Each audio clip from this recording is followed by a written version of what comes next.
Which is the greatest quality of knighthood? Courage, compassion, loyalty, humility? Truth. That's it. Yes, it must be truth. Above all. When a man lies, he murders some part of the world.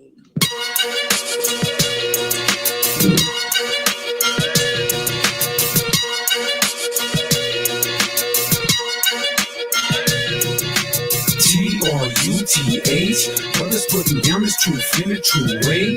Mama's crying, niggas dying, these the last days. So we coming T-R-U-T-H. As we turn another Bible page, cowards get devoured in this sword-play. Not enough oxygen for those who move in gay ways. Sun rays burn away the inferior exterior. Words become superior. Once we mirror the reflection in all the all-seer. Anxiety shows the fear, which they cover with leaves of possession and aggression. But the true root of it is transgression. Too much physical affection, ignoring them spiritual lessons. Make the agents the children. True ones become pilgrims. Most High reveals them. No shelter can hold this light. Those that still move by sight, supposed to fight that which they can't see. So it's free to release of handcuffs, or is it mental contentment the way to peace? You feel me? T-R-U-T-H, brothers putting down this truth in a true way. Mama's crying, niggas dying, these the last days. So we coming T-R-U-T-H. That's why we spit it. Truth. Lit it. Truth. From the floorboards to the roof, from the street corners to the mic booth. It's all about that truth, baby. That truth, baby.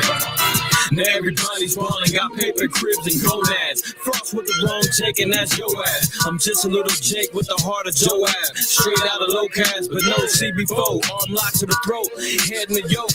Crispy coat to the bone to lost folks. Living dirty with no spiritual soap. You sold dope, killed, did dope, gave false hope. Same old stories, dog, I can't cope. You biting, scribing, and writing. We know about the dark, but who's trying to enlighten? I got my mouthpiece and gloves and I'm ready for fighting. Part-time mercenary. If you pay like you weigh, you can break the scales and make my day. Shepherds gathering the strays, visionary x-rays to discern the real from the fake. Straight out the gate, moving at a stallion's pace. With faith and grace, I stand firm. You ashes in the earth. T-R-U-T-H, brothers putting down this truth in a true way. Mama's crying, niggas dying, these the last days. So we coming T-R-U-T-H. That's why we spit it. Truth. Lit it. Truth. From the floorboards to the roof, from the street corners to the mic booth. It's all about that truth, baby. That truth, baby. Unlike the trade winds that carried the slave ships, man born of the spirit that's stuck at the matrix. Sort of like the breeze, no one perceives the movement on the video effects of the smoothness. You've been touched by the gusts that rushed over the pyramid. Sandstorm, a man born, instantly transformed. Christ paid the price, now I'm cashing my checks in. Blessed man is destined to be oppressed and roll through the hood with con men and felons. Drop more seeds than melons when I be belling.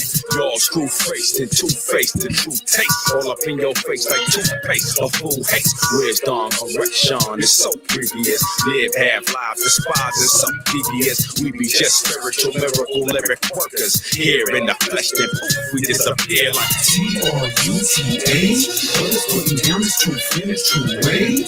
Mama's crying, niggas dying, these the last days. So we coming T-R-U-T-H. That's why we spit it. Truth. Lit it. Truth. From the floorboards to the roof, from the street corners to the mic booth. It's all about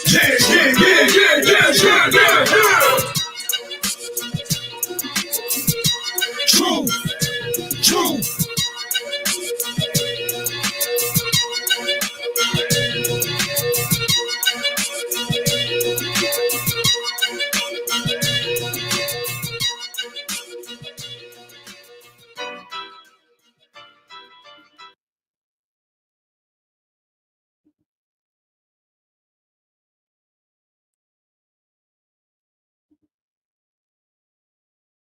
All right. All praise, honor, glory to the Most High. While Yahweh Shai. This is a Sabbath closing class for MLTC, Messengers of the Covenant. I am the lead teacher today. Your brother IQAhmath, IQAhmath, first name, IQ is all the same. And I got my son reading for me today, Robert Watt. Salute the people.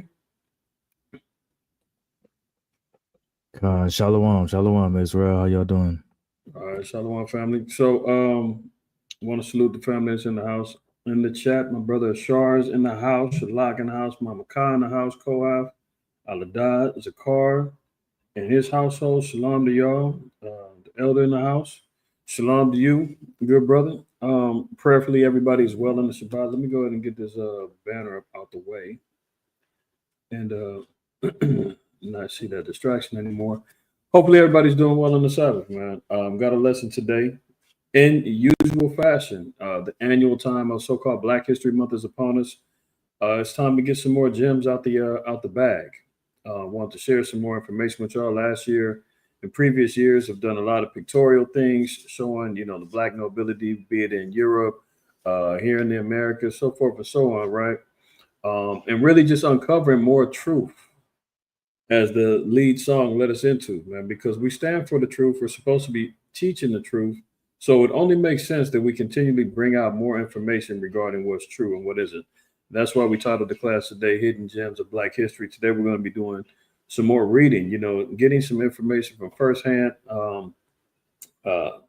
scholars and firsthand accounts, century-old writings of what the people of Europe look like, what the Jews look like, things of that nature, man. So we got to take some more pride in our history, not just the Martin Luther King, the Malcolm X, the Harriet Tubmans, the Sojourner Truths, and, all of those other avenues of history that we're constantly being recycled in our faces every year and tell us that's enough. You should be satisfied with that. No, we need more than that. We need more than a Kobe Bryant statue. Within the White House. We need more than just that, right? So as we continue on in this journey, we're going to get more truth as it's revealed. All praise, honor, glory to the Most High through the Spirit. Let's open up in Job. Let's read the book of Job 8 and 8. Let's start there.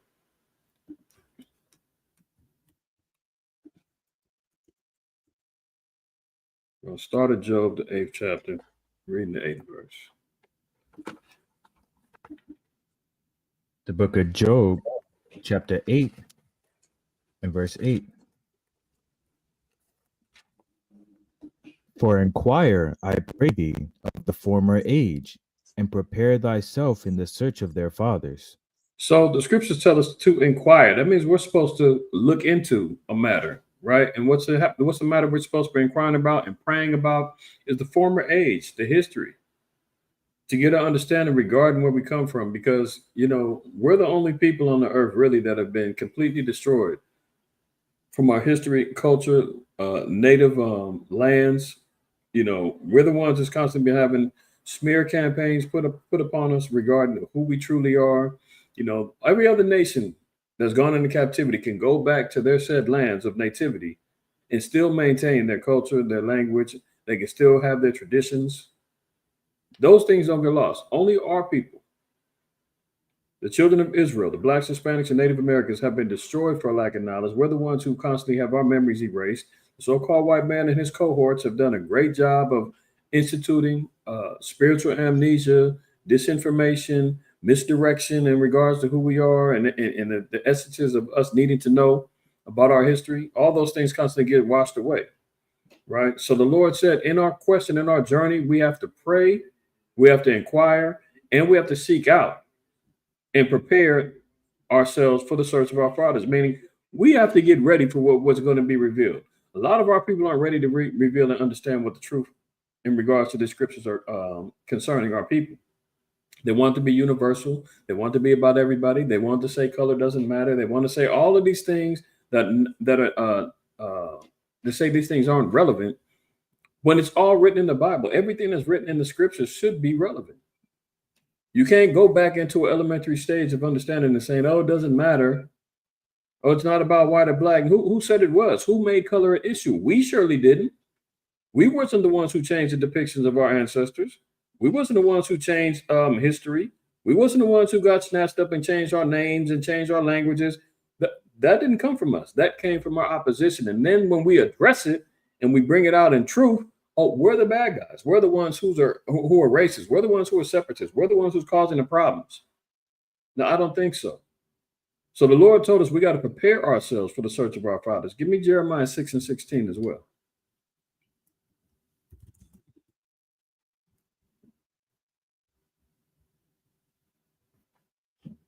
book of Jeremiah, chapter 6, verse 16. Thus saith the Lord, stand ye in the ways, and see, and ask for the old paths. See, Where that's is the the good praying. That's the prayers that the Most High was telling us to do. To inquire and I pray thee. See, we have to ask for these old paths.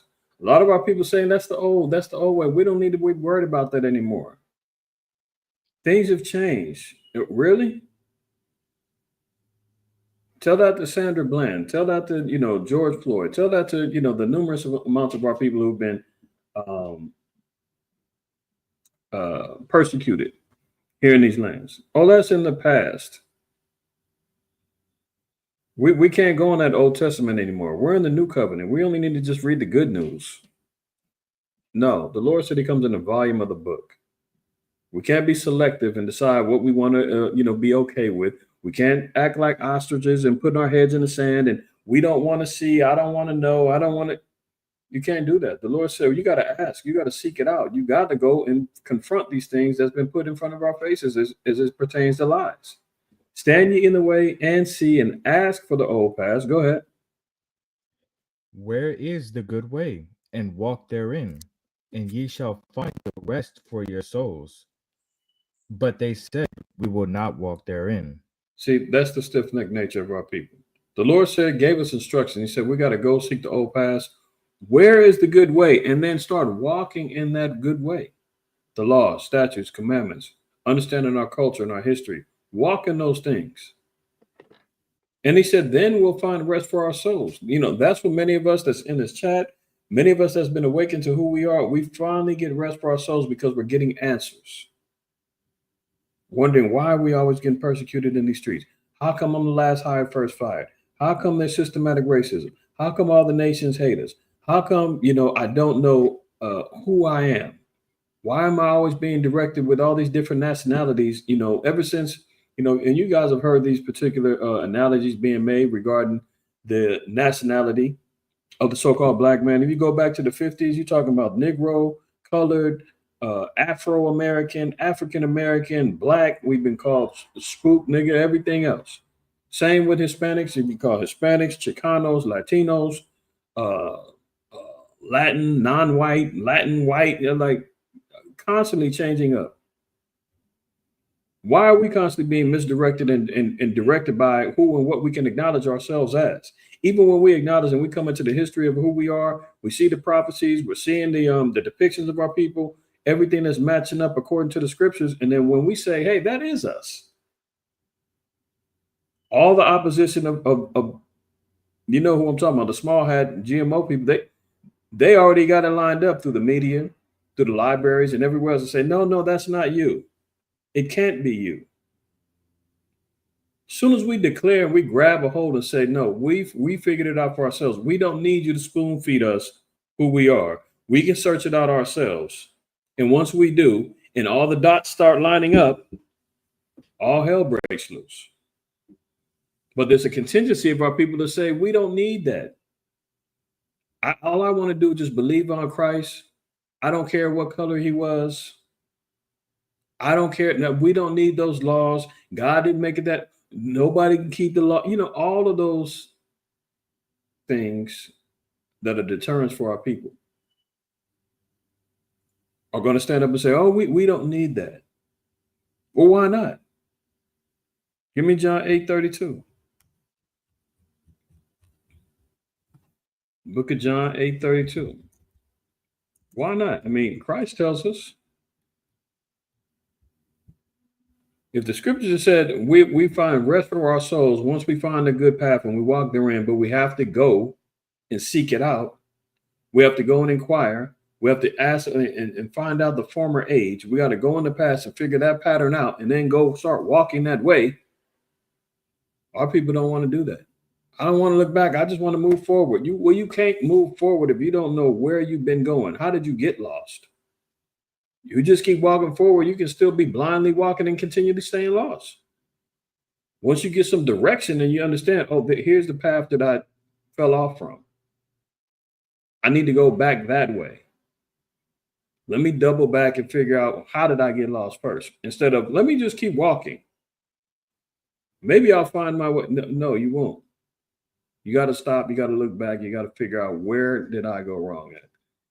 We all use them same principles when you lose something. And what do we call it? We backtrack.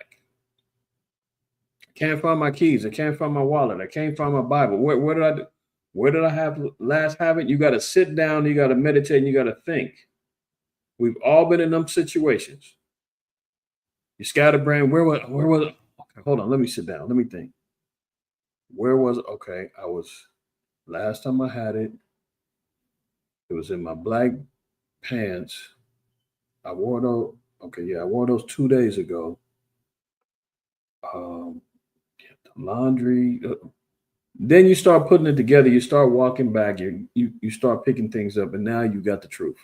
Now you got it. Oh, my wallet, there it is, in the hamper, in my pants pocket. I wore a couple of days, but you had to sit down. You had to meditate. You had to figure it out first, instead of just scrambling around, constantly looking at. Once you get tired of that, that's when you sit down and you say, okay, let me figure this thing out. Let me concentrate. John 8:32. The book of John, chapter 8, verse 32. And ye shall know the truth, and the truth shall make you free.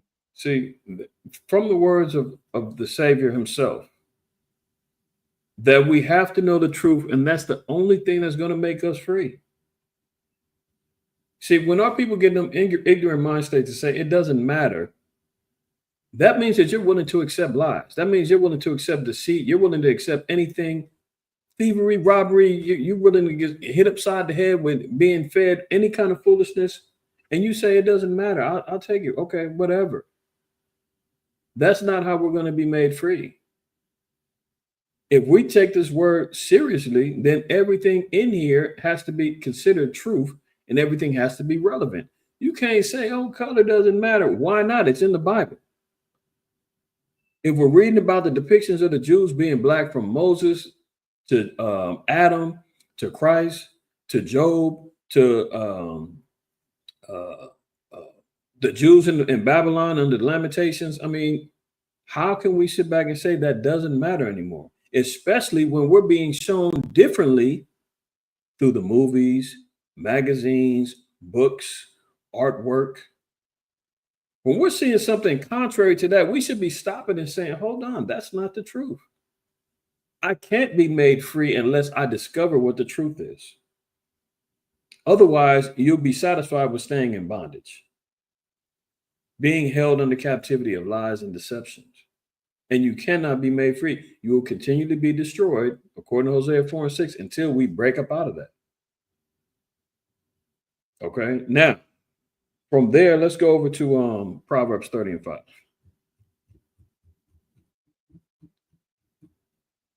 That's the problem with our people, especially within the church. They're just so quick to just forgive. They're just so quick to just say, let it all go. They're just so quick to just say, it can't be that hard. My pastor told me all I got to do is plead the blood of Jesus, get dunked in some water. I'm good to go. I don't have to keep them laws. Oh, matter of fact, who cares what Christ looked like? He came for everybody. That's the easy way out. But if you're going to read this book line upon line, precept upon precept, you're going to find out some very interesting things that, hey, maybe you was taught and shown wrong. Read that Proverbs 30:5.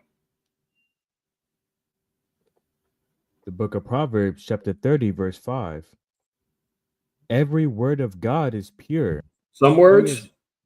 Every word of God is pure. So we can't sit back and say that certain elements of this book does not matter, doesn't count, and we don't need it. If the word of the Most High is pure and other quote unquote believers who are preparing themselves to go worship tomorrow on the wrong day, that's not the Lord's day. Everybody should know that by now. If we're calling ourselves believers, then let's take every word of the Most High into account as right, pure, and exact. And not say, hey, it doesn't matter. Hey, that history, and we don't need that anymore. Hey, listen, we're in 2025. Why should we be looking back? Because the Lord said you need to if you're going to be free. If you need to, if you want rest for your souls, you need to if you want answers in life. You can't take his story. Everybody knows that old saying, his story, because he's going to create a storyline based upon himself, based upon him being the dominant. Leave it to him. He found us in Africa as savages, selling each other, swinging on trees, and eating, cannibalizing each other, and witch doctors conducting all kind of wild shrinking heads. And you understand what I'm saying? Like, you leave it to him. That's what we was doing. And he had to save us from ourselves by throwing us in chains and bondage and bringing us over here to domesticate us. Or when he pulled up on the shores over here and he seen the indigenous tribes over here, they were just wilding out doing the same thing. Child sacrifices, eating hearts, and rolling around, killing each other. And we need to go ahead on and civilize these savages. Leave it to the doctrine of discovery. Leave it to the papal bulls written by the Catholic Church. And if they don't bow down to the cross, kill them. I mean, we're saying those things don't matter anymore. How did we get to this point? That doesn't matter anymore. It matters if you truly believe every word of the Most High is pure. You can't sit back and say, it ain't about this, it ain't about that. Yes, it is, because it's there. So we acknowledge it. Yeah, I see it, but, we shouldn't just dwell on that. Who's dwelling on it? You got to bring it out and acknowledge it first. That's the problem. Our people don't even want to acknowledge it. Yeah, I see Moses is black, but who cares? I mean, what's that matter? It matters because they're constantly still lying about it. It matters because it gives us an identity that we didn't have before. It gives us something now that we have to attain to. A goal. A history that says we're greater than sliding up and down poles, doing tricks, clapping cheeks. We're greater than running around gangbanging, selling dope, robbing, stealing from each other. We're greater than acting buffoonerish on the internet, looking for views and looking for attention, doing anything and everything for a like and a subscription. We're greater than all of that. But we won't know until we acknowledge that the words of the Most High is true and we're ready to accept the truth. Read that from the top. Every word of God is pure. He is a shield to them that put their trust in him. He's a shield unto them that put their trust in him. Let's jump over to Psalms 12.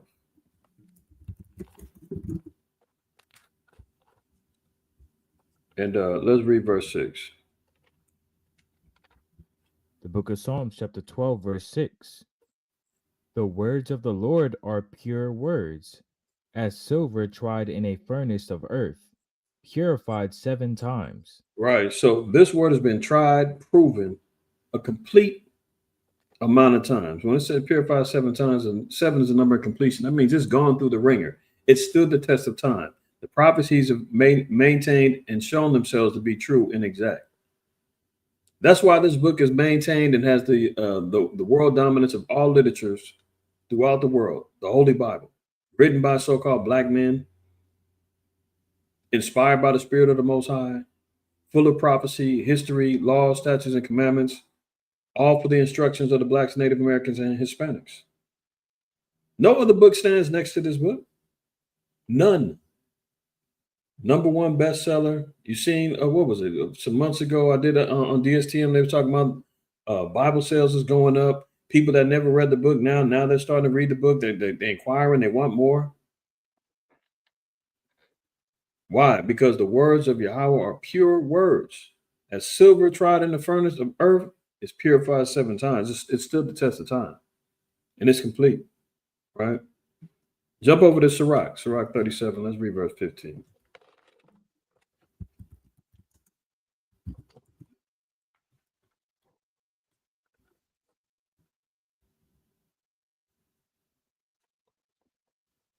Book of Ecclesiastes, chapter 37, verse 15. And above all this, pray to the Most High, that he will direct thy way in truth. See, we're constantly seeing we need to walk in the path of truth, right? That's what the Lord is instructing us to do. And we got to pray to him for the truth, because Lord knows you can't have truth without a lie. And there's a numerous amounts of lies out there in the earth. Visually, we see it. We see it through literary works. We're seeing it through movies. I mean, there's a number of different lies. Politics, religion. I mean, the gambit of lies have been thrown out in front of us, and it's our job to sift through it all and finally find our ways to the truth. If we pray to the Most High, He's going to direct us through the truth. All right. Let's jump over to let's go to Daniel. Daniel 12. And let's read verse 4.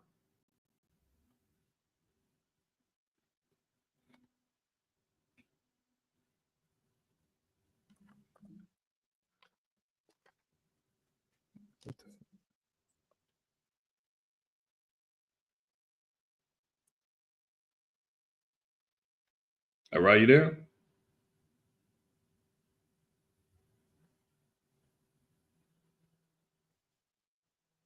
So I don't know if your mic is tripping, but I can't hear you.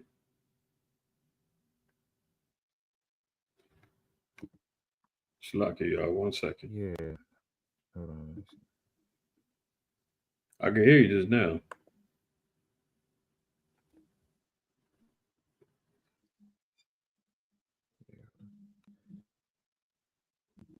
Computer start lagging.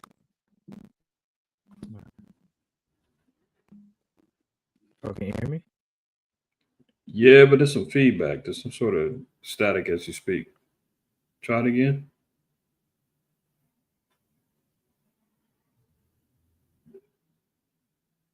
No, I don't hear you at all.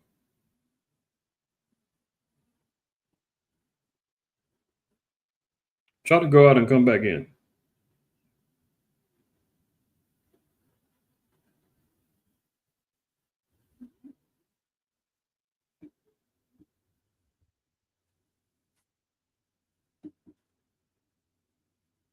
Okay, you're muted now. Try one more time.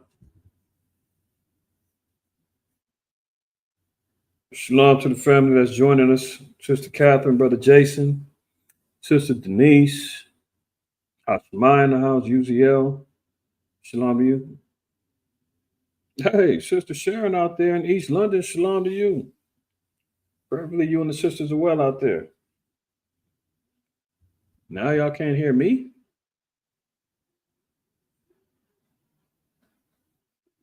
Very interesting.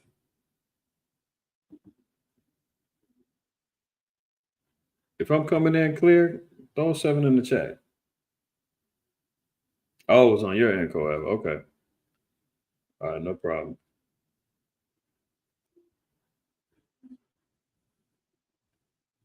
Let's see. All right, so everybody, y'all can hear us. All praises. All praises. We try to see if we can get our Rob back on here. Something's going on with his mic. Until I see him jump back on here, let me go ahead on and read for him. We're going to read Daniel chapter 12, 12 and 4. All right. It says, "But thou, O Daniel, shut up the words and seal the book, even to the time of the end. Many shall run to and fro, and knowledge shall be increased."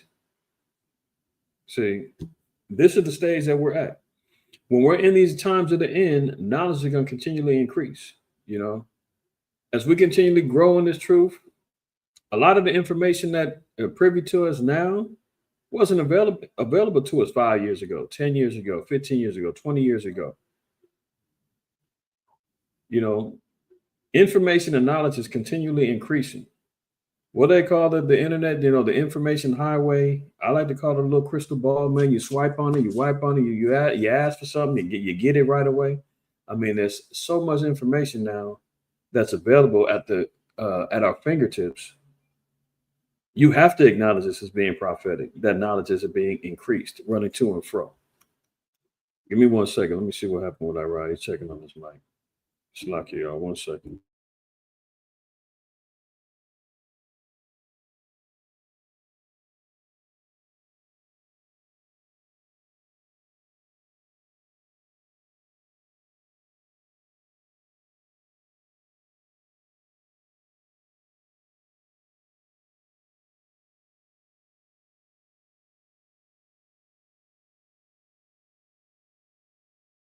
All right, so it look like his computer froze. We'll let him join in when he gets back ready. All right, but here we see back in Daniel 12:4 it says, "But thou, O Daniel, set up the words and seal the book, even to the time of the end," which we're in right now. You know, as time continues on, just like him. Here we go. Many's running to and fro. So this is why we're seeing such a large awakening of the truth. You know, the Trump administration runs around saying that they're anti-woke. Well, first of all, as I've made statements many a times, the only people that would sleep was the children of Israel. We're not talking about people that sleep to politics, sleep to, you know, the Illuminati and all that. We ain't talking about that. Our people are the ones who've been asleep that need to be awoken to. And they hijack that with hashtags and folly. Oh, we're going to talk about being woke. No, we can't have nothing to ourselves, man. Every time they want to just sit back and tell us, oh, woke. Isaiah 29:9-10. It says, "Stay yourselves and wonder. Cry ye out and cry. They are drunken, but not with wine. They stagger, but not with strong drink." This is the state of the children of Israel. In a spiritual stupor, spiritual drunkenness, completely lost, confused, staggering about from this doctrine to that doctrine, to my way, to their way, to, you know, pride, arrogancy, the whole nine. But the Lord said that they're not drunk with strong drink. It's spiritual. Verse 10, "For Yahweh hath poured upon you the spirit of deep sleep, and have closed your eyes. The prophets and your rulers, the seers, hath he covered." So the Most High put a gross darkness and ignorance on our people to where we were lost to knowledge, wisdom, understanding of the Most High, the laws, the commandments, the ordinances. This is why we have to be quote unquote woke. But you see, the campaign now is, oh, shut down all that wokeness. We don't need nobody woke. But this only really applies to our people. Okay? Only applies to us. Now, let's get back over here. I want to go over to second Esdras. Let's read second Esdras chapter 7. We're going to start down at start at 41. And look here, it says, "Even so now, seeing corruption has grown up and wickedness increased." I mean, I think we can all attest to that. Corruption has grown up. You seen last night, one of the last stories that I covered was Donald Trump deleting the databases of the police corruption, federal police corruption. He wants to delete that history. Say, look, let the cops get out there and do what they want to do. Federal cops, while he's going through purging federal workers and everything else, firing everybody that ain't with the program, he's releasing federal cops and federal law enforcement, covering them up and preserving them by deleting the databases. I mean, we're seeing corruption is being grown up, man. The rich get richer, the poor get poorer. Inflation, housing market, stock market crashing. As of yesterday, what was it? The stocks, crypto, everything was down. Everything red, all bad. Corruption growing up when we're seeing what's going on with these wars.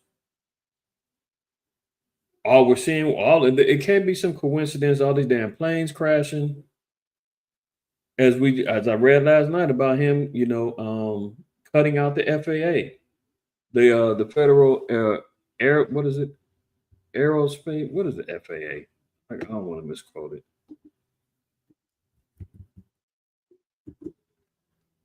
Federal Aviation Administration. I don't want to misquote it, right? As we see him collapsing on that as well. You know, corruption has completely grown up and wickedness has increased. We're seeing massive amounts of wickedness out there on the earth. From the LGBTQ plus HIV community running wild, heinous murders going on all over the place, child trafficking, pedophilia. I mean, the list goes on and on. Y'all see it. We talk about it on DST. I'm down there every week. Wickedness has increased, and the righteous have prayed for the ungodly. So we still have merciful prayers, praying for, you know, the lost and the confused. We're praying, you know, that the 2/3, maybe they might wake up. You know, we're praying for the ungodly, and even in our people's ignorances, praying for the heathen, praying for America, wrapping themselves in the American flag. I mean, listen, the Lord said everything is running its course. Corruption is going on, wickedness is going on, the righteous is out here praying for the ungodly. It said, wherefore shall it now be so, not be so now also? Verse 42. He answered me and said, this present life is not the end where much glory doth abide. So yeah, we're not going to see much glory in these end times. It's not going to be the greatest of times. It ain't going to be the good old days. No more. The glory is not here, especially for blacks and Hispanics. We're constantly still getting railroaded with corruption, lies, and wickedness. This present life is not the end where much glory doth abide. Therefore hath they prayed for the weak. Verse 43. But the day of doom shall not, Shilakis, the day of doom shall be the end of this time and the beginning of the immortality for to come, wherein corruption is past. See? The day of doom shall be the end of this time. So once we get through these times, the day of doom is going to manifest itself, and that's going to be the beginnings, and we'll see the ends. And the beginning of the immortality to come, the kingdom. Where corruption is past, where we ain't got to worry about all of this foolishness, wickedness being increasing, corruption, folly, all in the earth. Verse 44, intemperance is at the end, infidelity is cut off, righteousness is grown, and truth is sprung up. These are the beginnings of the time where we're seeing truth springing up more and more, right? This is the information that we're missing. Let me see if he's back. Hold on 1 second. Let me see what happened to him.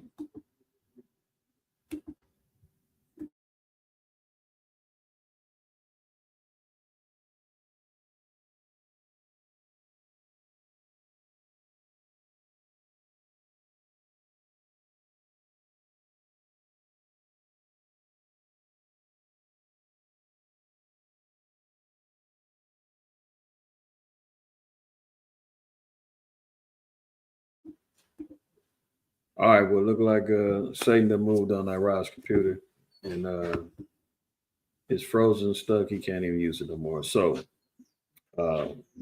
just going to be riding solo till then. No problem. All right, so let's continue on back over here. Second Ezra 7 and 44 says, intemperance is at the end. Infidelity is cut off. Righteousness is grown, and truth is sprung up. So the times that we're in right now is when truth is now springing up, which is all letting us know that we're at the beginning of the end of this time. The day of doom is going to soon be over. And we're moving in the spirit of righteousness and truth. That's how it's supposed to be.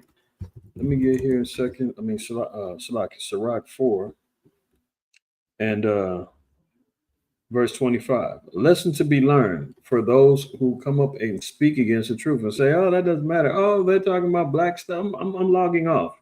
I don't want to see that. Sirach 4 and 25 says, and in no wise speak against the truth. If it's true, you can't speak against it. You can't go against it. You can't sit back and try to rebuke the truth. The truth stands alone. 2 Corinthians 13, I believe verse 7 says we can do nothing against the truth but for the truth. So it says, in no wise speak against the truth. So you can't get in that pigeonhole mind frame of talking about, oh, it doesn't matter. Oh, I don't want to hear about. That's all you guys talk about. If it's the truth, don't speak against it. It says, but be abashed of the terror of thine ignorance. You should be scared of how much information was hidden from you, how much lies have been, thrown your way. You should be abashed of the error of thy ignorance, man. You should be humbled down and say, hey, guess what? I didn't realize how ignorant I was.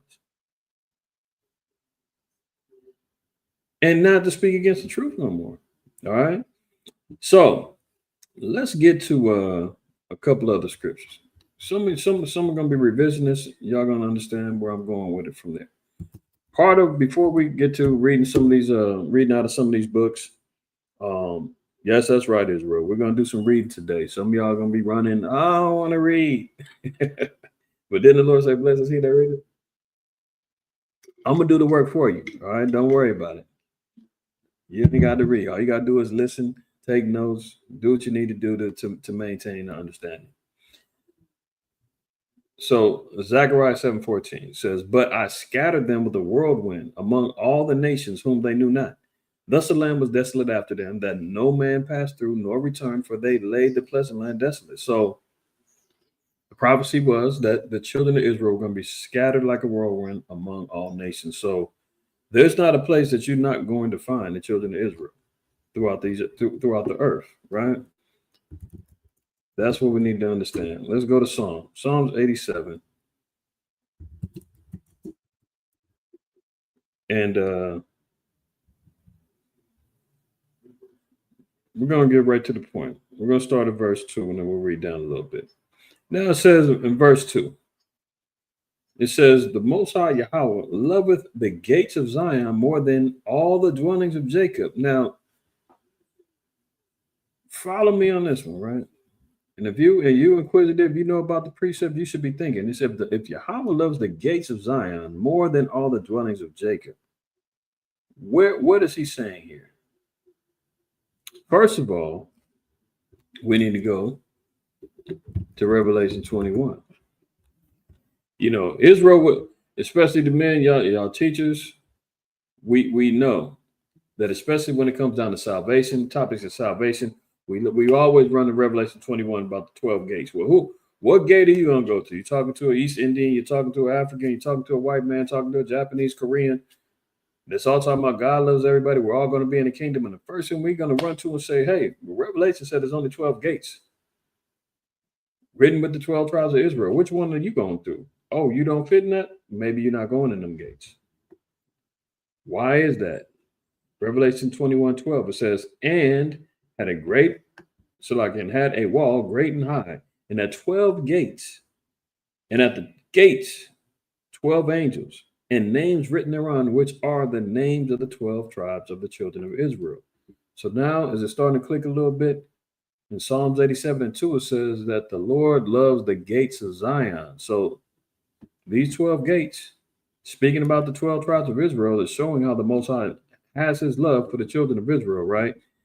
But it said more than, hold on.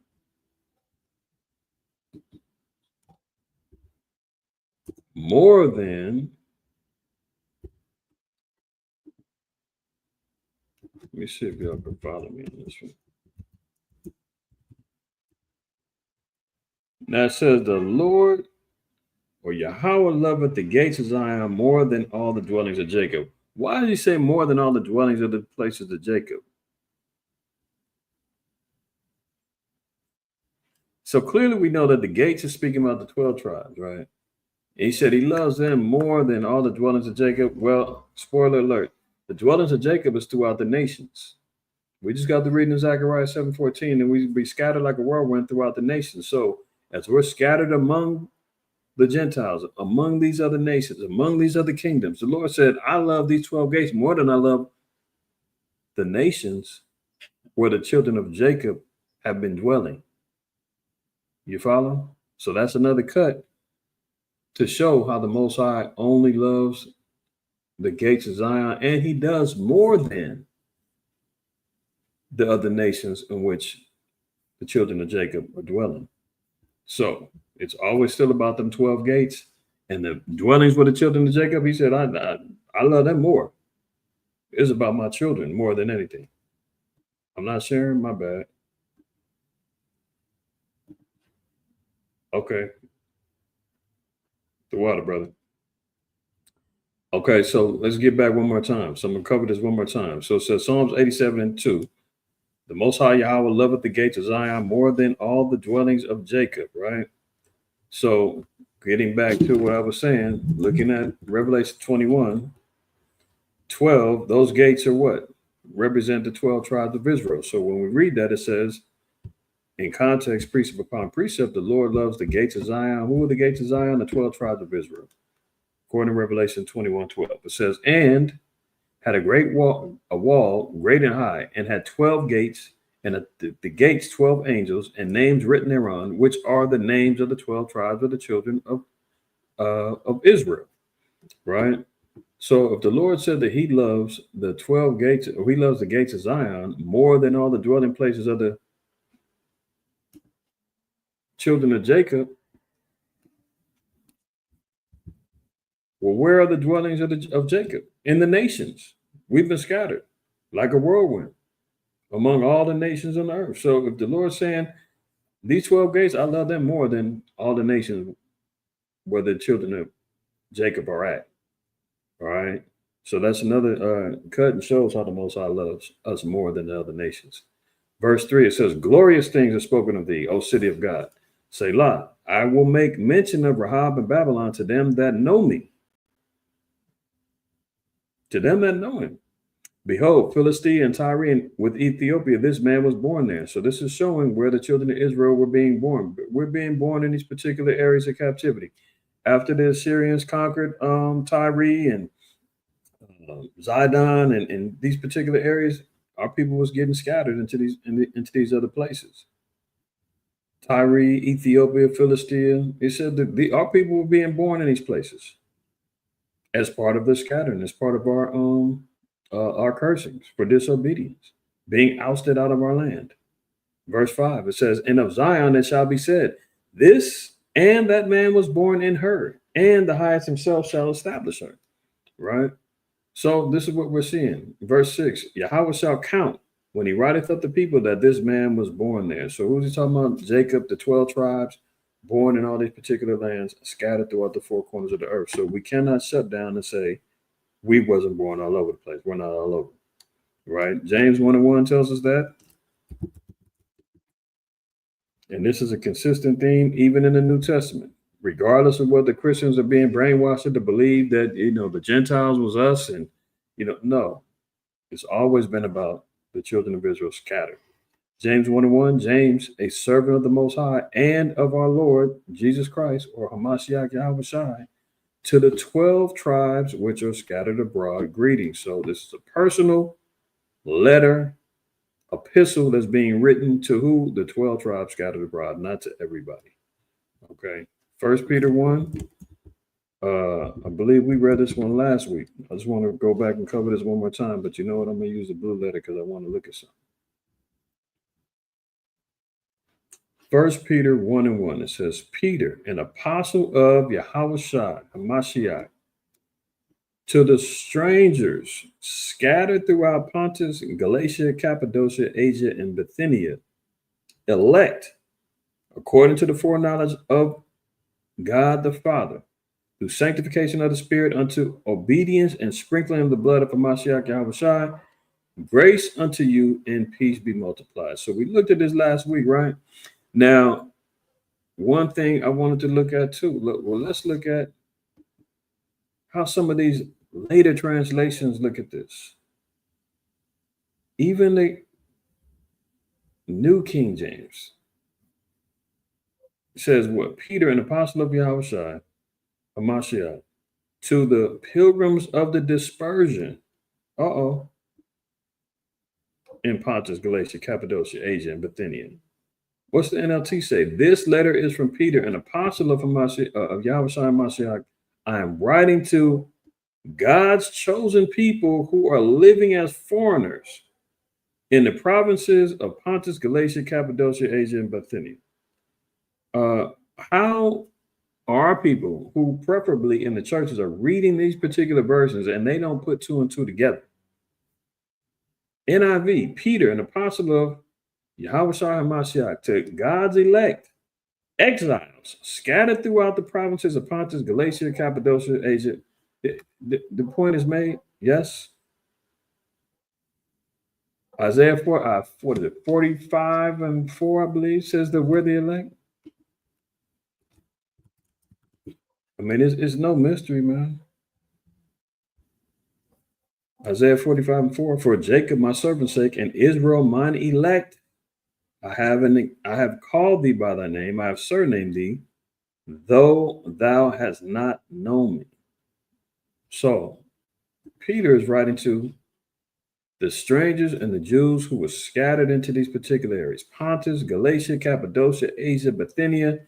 These are all lands we were scattered into. Let's also look at the interlinear of the Greek for strangers. We see here 39:27. So if you look for face value, you'll be thinking like, hey, what are you're trying to twist this? It just means a resident, a foreigner, a pilgrim, or a stranger. It could be anybody, right? But this is why you got to learn how to use lexicons and look at the context of which things are being written of. So 1 Peter 1:1, we're seeing here. But the one thing that we notice in some of the other translations was talking about the dispersed or those that's been scattered, right? So it's acknowledging that this is talking about a dispersion. Now, if we look at in the Greek, the word for diaspora is under here, G1290, diaspora, right? What does it say? A scattering dispersion of Israelites dispersed among foreign nations.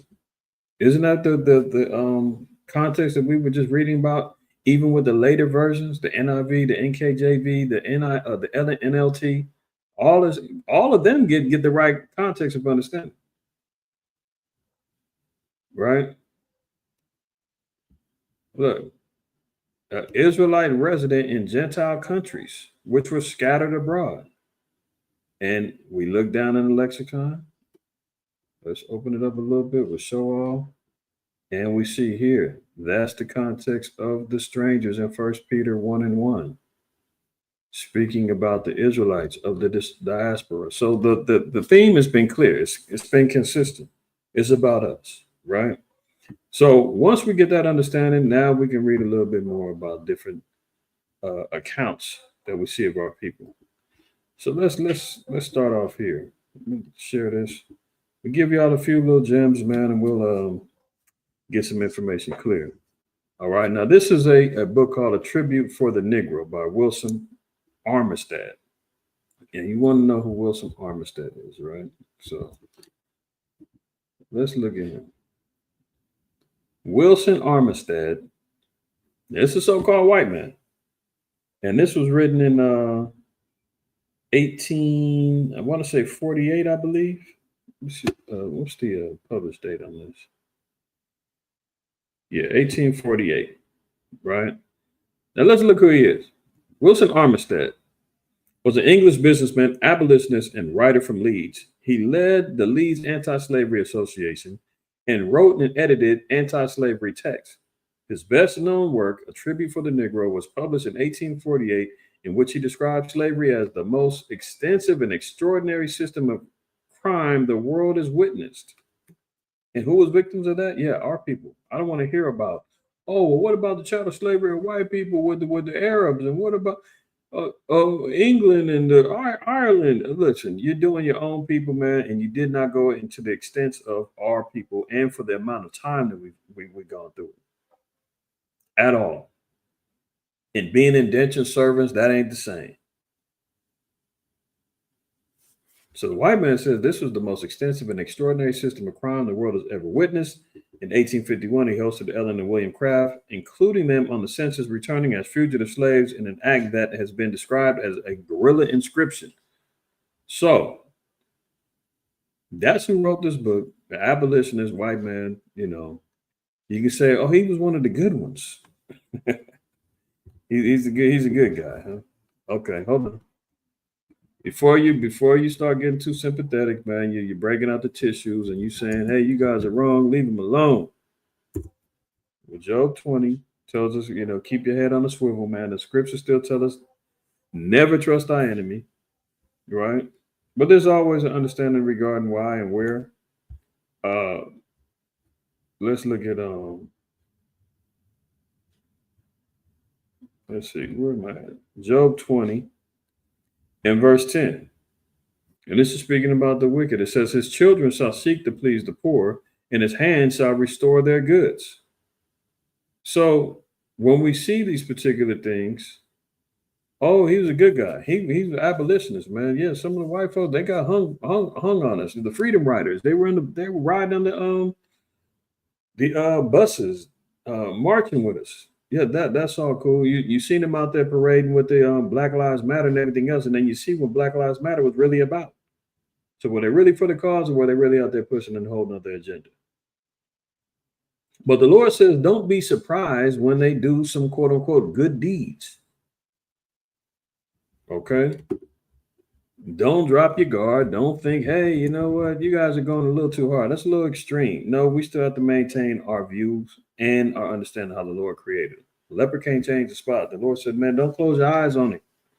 Yeah, he may be doing some good things, and that might be because the Lord is provoking him to do so. Look at this. Jeremiah 15:11. The Most High Yahweh said, verily, it shall be well with thy remnant. Verily, I will cause the enemy to entreat thee well in the time of evil and in the time of affliction. So there is no wonder why you can see some quote unquote good deeds, acts of good deeds go on. Oh, they helped us. They're supposed to. The Lord made him do that. So give all glory to the Most High before you keep patting him on the back saying, there's a good white man over there. Mr. John is a good. No. Slow down. Psalms 106:40. It says, therefore was the wrath of the Most High Yahweh kindled against his people, insomuch that he abhorred his own inheritance. This is how bad the Most High had it out for us because of our disobedience. It says, and he gave them into the hand of the heathen, and they that hated them ruled over them. So we went into the hands in the bondage of our enemies, the so-called white men in the nations. They ruled over us, and he said they hate us. That's the Lord said that. I didn't say it. Again, every word of the Most High is pure and it's true. Deal with it. Verse 42. Their enemies also oppressed them, and they were brought into subjection under their hand. So the heathen and them that hated us, the so-called white man, he did a good job. He's done everything supremely in ruling over us. Their enemies also oppressed them. So the nations, they got a piece of the pie. They took advantage of us as well. And they were brought into subjection under their hand. Verse 43, many times did he deliver them, but they provoked him with their counsel and were brought low for their iniquity. Nevertheless, here's the key. Nevertheless, he regarded their affliction when he heard their cry, and he remembered for them his covenant and repented according to the multitude of his mercies. Now watch this. Verse 46, he made them also to be pitied of all those that carried them captives. So when you start seeing, oh, we're getting pity, I feel bad for them, I'm an abolitionist, I'm going to help them, I'm going to hook them up with this, that, and the third. The Lord said he puts the spirit on them to do that. Pity them and carry us away, those that carried away as captives. So, you know, when we see guys like William Armstead, he's supposed to be doing that, right? So let's look at his writings. As he made a tribute for the Negro. Whole tribute. Let me blow this up a little bit just in case y'all can't see. All right. Now, reading this. Did I get the book page? Yeah, this is page 64, 65. I'm going to read 66 as well. Just these portions. Now look what he said. The Jews, however, slightly their features may have assimilated to those of other nations amongst whom they are scattered. From the causes already stated, certainly form a very striking example as regards the uncertainty of the perpetuity in color. Look at this. Descended from one stock and prohibited by the most sacred institutions from intermarrying with the people of other nations. So we're speaking about how the Jews conducted ourselves. How did we carry ourselves? He said, first of all,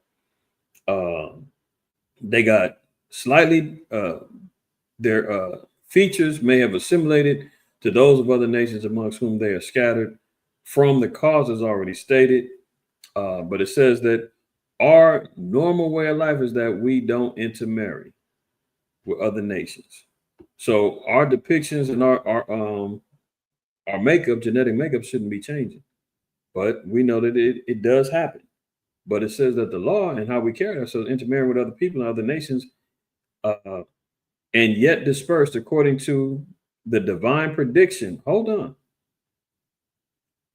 How does white man know that we were going to be under divine prediction, quote unquote prophecy, Deuteronomy 28, 15 down to 68? How do you know that we were going to be dispersed amongst the nations?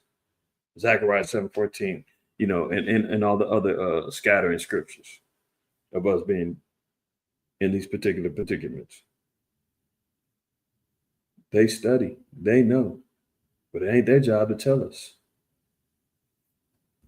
According to the divine prediction, into every country on the globe, this one people is marked with the colors of all.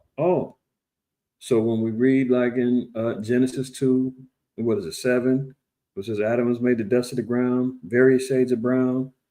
The Most High's inheritance is like a speckled bird. When we see the various shades of brown of our people on the so-called color spectrum, he's acknowledging the same thing. But look at the places that he's acknowledging these Jews are and what they look like.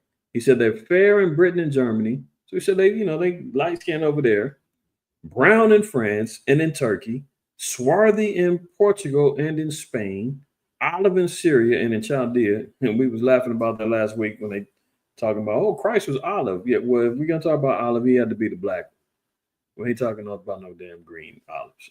That's not happening. Olive in Syria and in Chaldea, tawny or copper colored in Arabia and in Egypt, whilst they are, quote, black at the Congo and Africa. So did we see anywhere where they look like milk? I mean, they had a buttermilk complexion. Did we see anything where they was red like fire engines? No. In every instance, they were people of color, melanated, the Jews. And where were they located? Britain, Germany, France, Turkey, Portugal, Spain, Syria, Egypt, all over. Right? Let's read down here. It says, it is remarked in the United States that while Negroes kept at field labor retained their pristine color, those who were domesticated as servants became paler at the second and subsequent generations. So not getting the same amount of vitamin D, not being out in the fields. The darker brothers and sisters maintained their melanin. They stayed dark. You was in the light. I mean, you were lacking the melanin. You're in the house. You may lose some pigment. That happens. Now it says servants became pale at the second and subsequent generations, and also lose their African features and other peculiarities. And they ain't gonna lose them features unless they mixed in with master, got raped, right? It says there are also instances of Negroes losing their original color, wholly or in part, under the influence of disease or some other constitutional affection. Now, how would that happen? We should know by the law, right? The Lord, he said that there's sometimes black folks can lose their color if they get diseased. So Leviticus 13, let's read the law. We'll read 1 down to 6. It says, and the Most High Yahweh spake unto Moses and Aaron, saying, when a man shall have in the skin of his flesh arising a scab or bright spot, and it be in the skin of his flesh like the plague of leprosy, that's the disease, then he shall be brought unto Aaron the priest or unto one of his sons the priest. And the priest shall look on the plague in the skin of the flesh, and when the hair in the plague is turned white and the plague is in sight be deeper than the skin of his flesh, it is a plague of leprosy, and the priest shall look on him and pronounce him unclean. If the bright spot be white in the skin of his flesh, and in the sight be not deeper than the skin, and the hair thereof be not turned white, then the priest shall shut up him that hath the plague 7 days. So he's got leprosy, he's got a form of vitiligo, the hairs are turning white. That can only happen to somebody who's already dark. Duh. I mean, why again are people not seeing and reading with comprehension to say, well, obviously, if these are the Jews and this would affect the Israelites, they had to have been dark before. If this is a plague, if this was a disease that made them turn a lighter shade.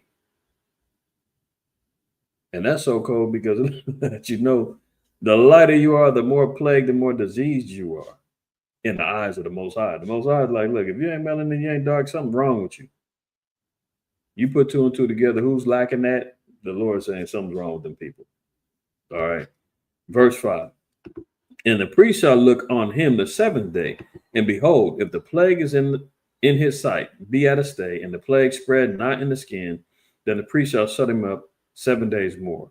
And the priest shall look on him again the 7th day, and behold, if the plague be somewhat dark, he's getting back to normal.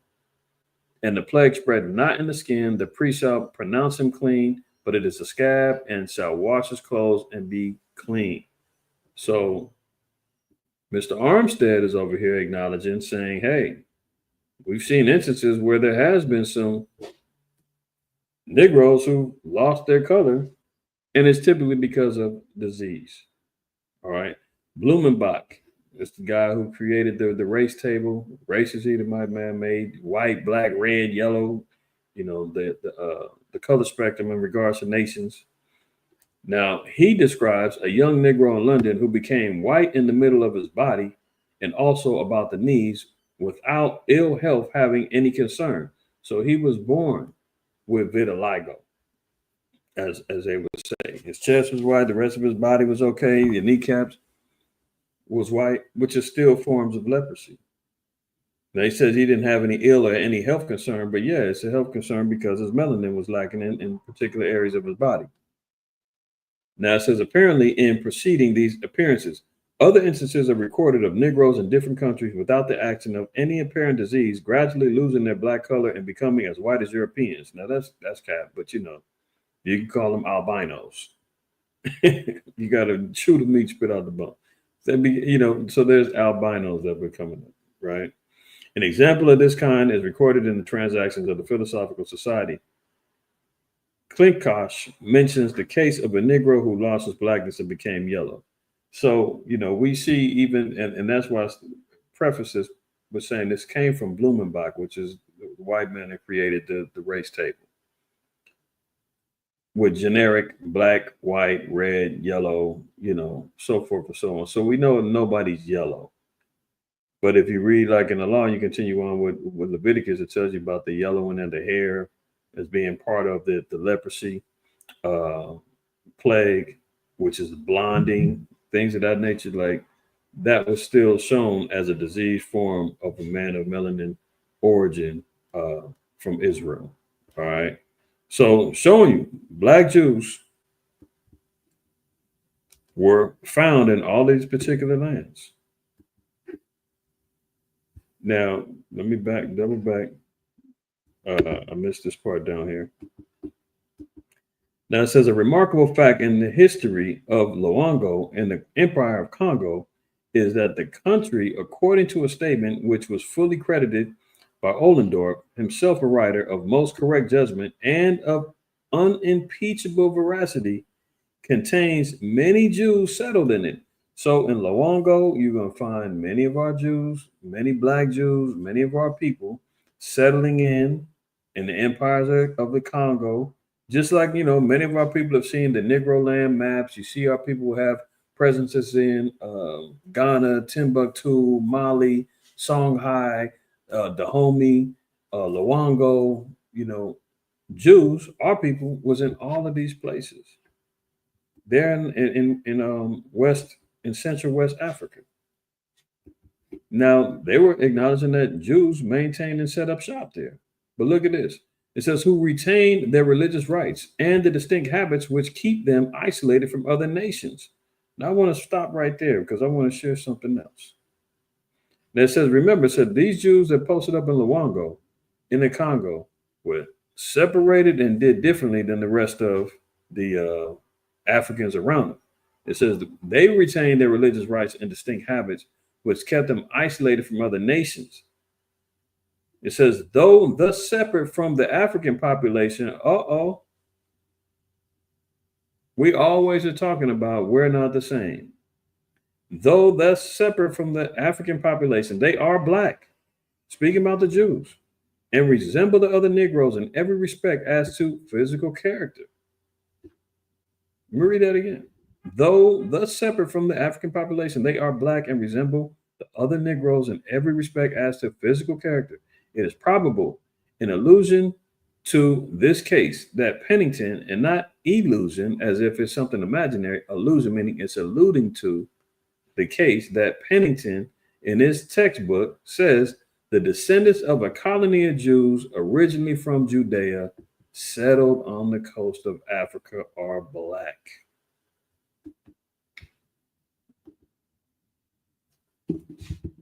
Imagine that. Now let me Let's look at this. We've seen this a number of different times, right? Zondervan Bible Dictionary is acknowledging the descendants of the Jews as being different than the Hamites. Let me blow this up a little bit so y'all can see it.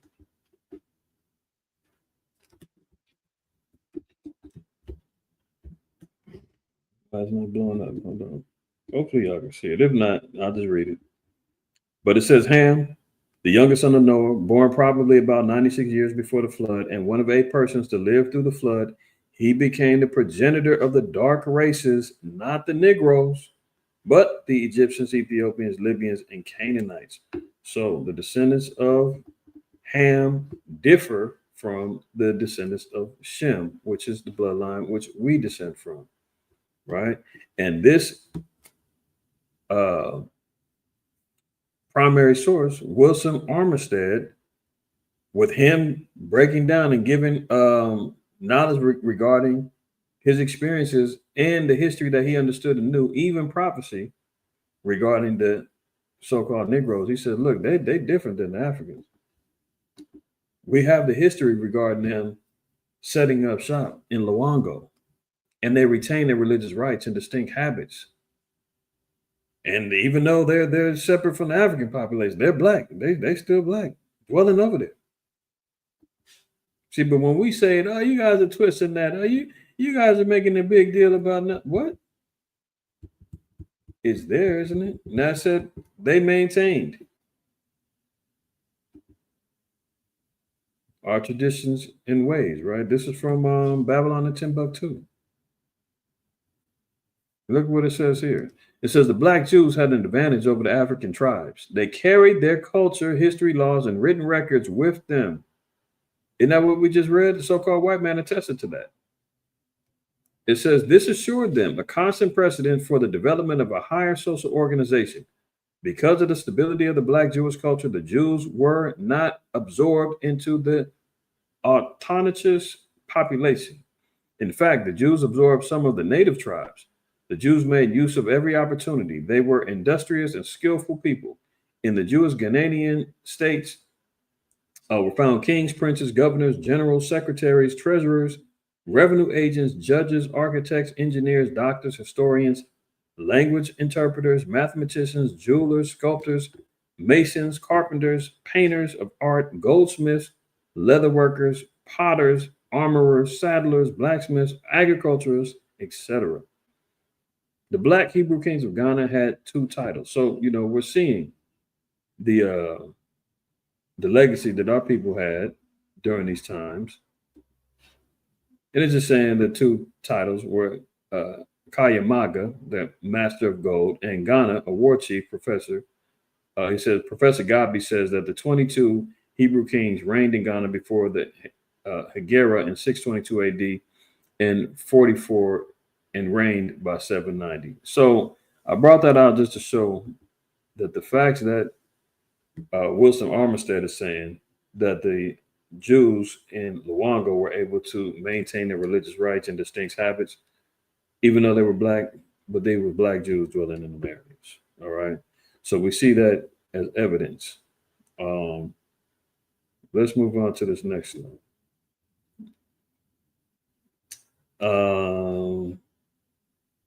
No, hold on. Maybe I got something. Let me see if I got something else I want to show first. No, not yet. Not yet. I'm going to come back. So here's something else. It said the Critical Review or Annals of Literature, Volume 57. It's another book. Just want to pull out this other point too. It says King John II in 1492 expelled all the Jews to the island of St. Thomas, which had been discovered in 1471, and to the other Portuguese settlements on the continent of Africa. And from these banished Jews. Let's rewind that one more time. King John II, 1492, expelled all the Jews to the island of St. Thomas. So we're talking about the Jews that was in Portugal, which had been discovered in 1477, and to the other Portuguese settlements on the continent of Africa, and from the banished Jews, the Black Portuguese, as they are called, and the Jews in Luongo who are despised, even by the very Negroes, are descended. So it's showing you that the Jews are black, and you got black Portuguese Jews, you got black Jews that were dwelling in various settlements in West Africa, Central Africa. We don't see many of these things being brought out in any of the history classes that our kids ever came up in, we ever came up in. They never told us that was black Portuguese, Spanish Portuguese. I mean, Spanish Jews. We're not seeing any of these things, and that they were Jews. Right, here's another one. A new voyage to Italy with curious observations on several other countries. This is page 139. Let me blow this up a little bit so y'all can see. It says the Jews at Rome are very poor. Those who are poor are always nasty, and those who are nasty usually stink. Now, this is the type of stereotypes that were being thrown on our people. Isn't that what the scriptures told us in Deuteronomy 28? What do they say about us now? Black folks and Hispanics, they dirty, they stink. The Mexicans, they all stink. The dirty, the black folks, they're all criminals. We constantly get thrown under the bus with stereotypes. Where's the scripture at? In Deuteronomy 28 tells us that the byword and proverb. Where is it? Ain't that far down.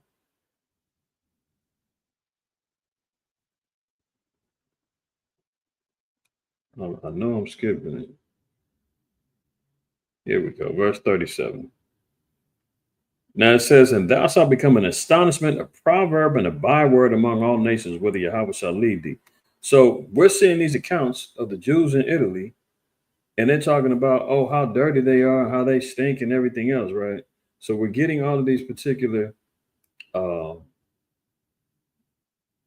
stereotypes and slanders. The Jews at Rome, very poor. There's no mystery. Here we are in modern day Rome, still poor, still jacked up, right? Those who are poor are always nasty, and those who are nasty usually stink. That is the mystery. 'Tis also a vulgar error that the Jews are all black. So they're saying, oh, this is, it's a vulgar error to say all the Jews are black. Like every person that's black ain't a Jew. We definitely agree with that. We just got to reading about how we dwelt amongst black nations, i.e. the Africans, and we weren't the same. So continuing on, it says, for this is only true of the Portuguese Jews. So again, we're reading about black Jews in Portugal, Spain. This is where our people was dwelling at, right? Italy. It says, who marrying always among one another, beget children like themselves, and consequently the swarthiness of their complexion is entailed upon their whole race, even in the northern regions. Need we go to etymology? Swarthy? I believe I have it on here. Let me see. I have to zoom up. Do I have it? Here we go. Swarthy. Dark colored, especially of skin. So there's no mistaking. I mean, the Christian apologists and everybody else can sit back and say, swarthy, that doesn't mean black. It doesn't always mean that. Or it doesn't mean. Yes, it does. It says, especially of skin. This is from etymology.com. This is the etymology of the word swarthy. It means dark colored, especially of skin. 1580s, unexplained alteration of swarthy in 1570 from swart to swarthy. Swarthiness. So these Jews over there in Europe, Portugal, all are being acknowledged as, hey, they were the black Jews, and there ain't no other ones.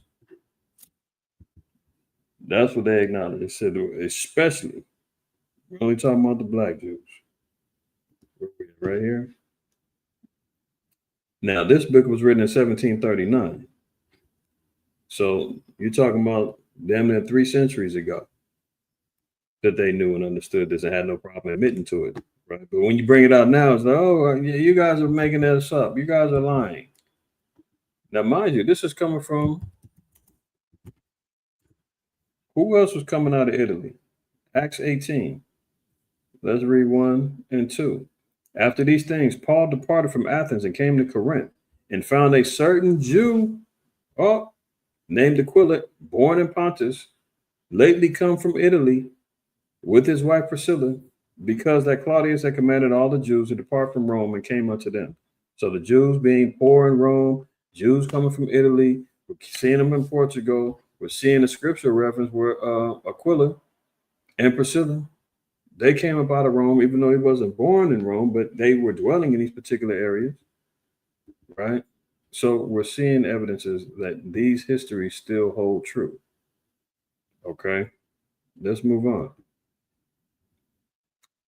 Here's another one, Race and Civilization by Frederick Hertz. Okay, this is on page 109. It says, to what length ancient artists sometimes were influenced by such considerations may be seen from the two wonderfully realistic antique Negro heads in the Berlin Museum. Berlin Museum. Now we're talking about Germany, right? It says, where only the hair has been left unpainted.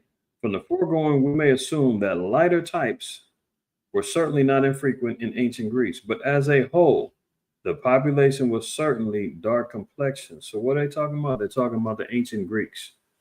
So I'm not saying all the ancient Greeks were Jews, but we know that our people were dwelling in those areas, let alone the children of Japheth. So Japheth was also dark skinned. That just uncovers a whole nother lie that all the Greeks were white people. No. They said what? From the foregoing, we may assume that lighter types, speaking about hair, were certainly not infrequent in ancient Greece, but as a whole, the population was certainly dark complexion. But we're not getting these same stories, are we? They're not telling us about these things. Let's look at this.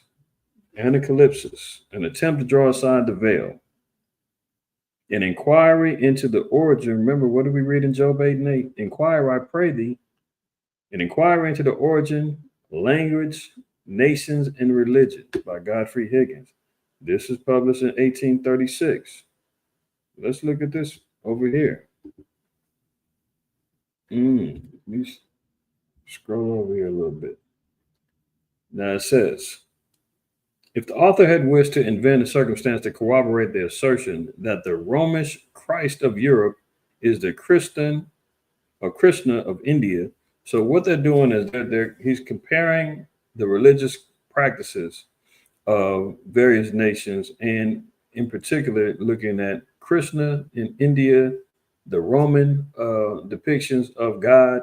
The one thing that he's acknowledging is that both are all acknowledging all the pantheon of gods at that time they were saying were black.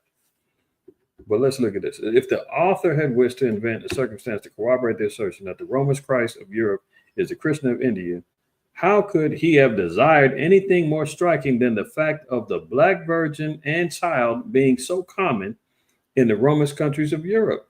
Did you hear that? It said that the black virgin and child, speaking about what? The black Madonna and the black Christ was so common in the countries in Europe. A black virgin and child among the white Germans, Swiss, French, and the Italians. The Romish Krishna is black in India. But see, when we bring out, Christ is black, Revelation 1, 13 through 15, Daniel 10, 5 and 6, you guys are twisting the scriptures. Christ wasn't black. Nobody knew what color he was. You guys are just trying to make it everything black, black, black. What? If you go back to history, the Europe had no problem acknowledging this stuff. It's when you get to the western side of the world where they are constantly covering up, spreading disinformation and lies, is when our people get to scratching their heads saying, how could that be? The Romish Krishna is black in India, black in Europe, and black he must remain, like the ancient gods of Greece, as we have just seen. But after all, what was he but their Jupiter, the second person of their Trimurti, or the Trinity, the Logos of Paramedes, and Plato, an incarnation of an emanation of the solar power. So this is acknowledging again that the depiction that we see in ancient artworks, potteries, and statues, and so forth and so on of Christ as being black. This is the real deal. It said he was black in all of Europe. Now it says, I must now request my reader to turn back to the first chapter to reconsider what I have said respecting the two Ethiopias in the existence of a black nation in a very remote period. Existence of a black nation in a very remote period? What are we talking about? Oh, we're talking about the Dark Ages? Oh, all right. When he have done this, the circumstance of the black god of India being called Krishna and the god of Italy, Christ being also black, must appear worthy of deep consideration.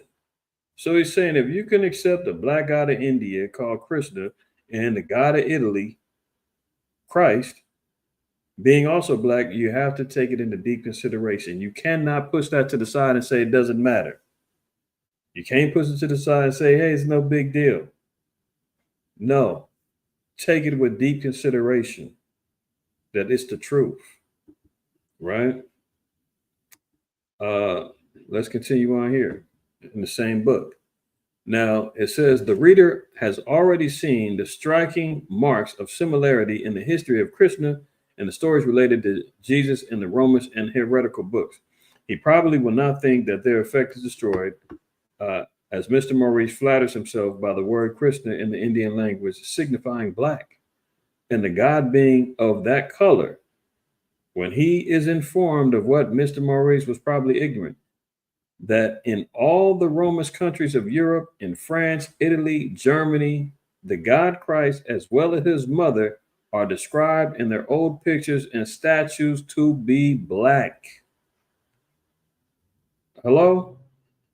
One more time. That in all the Romish countries of Europe, all the Romish countries of Europe, France, Italy, Germany, etc., the god Christ as well as his mother are described in their old pictures and statues to be black. The infant God in the arms of his black mother, his eyes and drapery white, is himself perfectly black. Imagine that. Khan used the Voronoi. Yep, absolutely. I've got it in this PowerPoint, but I did it last year. So that's why I'm not going there. I didn't want to repeat stuff that I had, but that I've shown already. But you're right.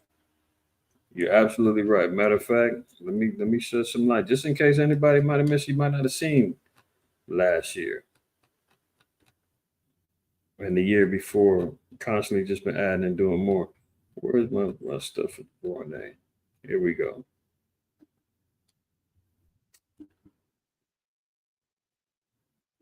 This is what brother's talking about. The Voronoi monasteries in Romania have the pictures and the depictions of Christ, the disciples, the angels being black. Right. Judgment Day. Here's a broad view of all of it. You see the Most High here, sending down hellfire to burn of the dragon. You know.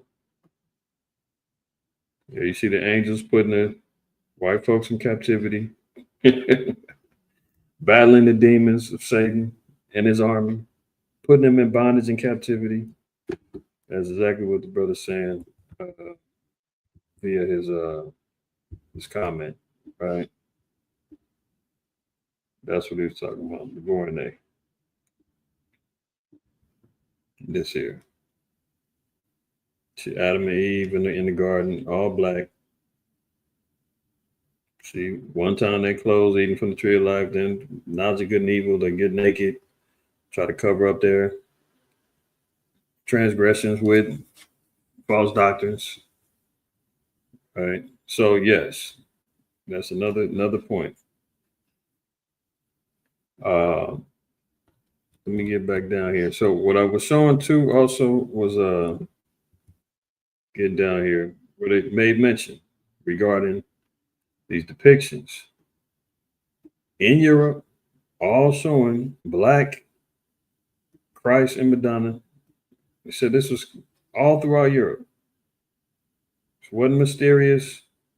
This wasn't some black power movement. This wasn't some made up black Hebrew Israelite doctrine. No. This is what we searched out. This is what we found. This is what we're saying. Oh, you've been hiding this. You wrote this how long ago? 1894, 1848, 1798. What? Now, when knowledge is running to and fro and this is becoming more available to us, oh, now we're finding this stuff.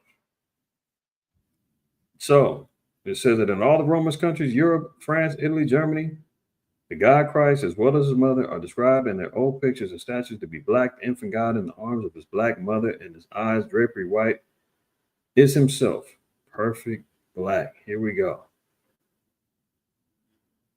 It's in the Notre Dame Cathedral.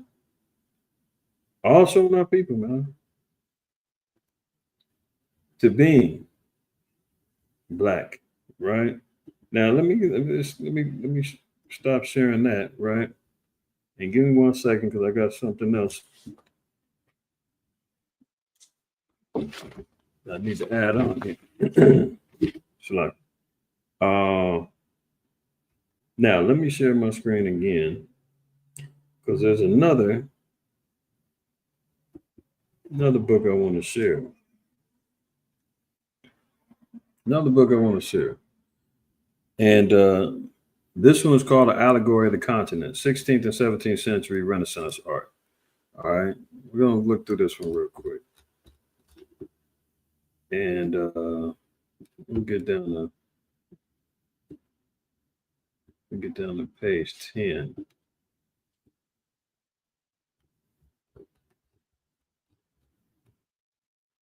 And where are we at?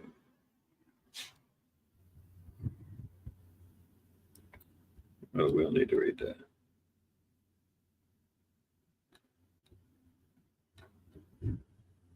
What do I want?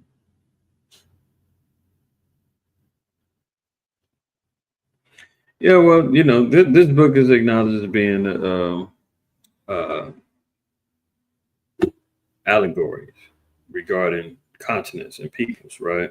So allegory is a story, a poem, or a picture that can be interpreted to reveal a hidden meaning, typically a moral or political one, right? It says etymology, allegory, figurative treatment of an unmentioned subject under the guise of another similar to it in some way. Speaking about something else, right? So let's drop down. I want to get to let's look at this part right here. And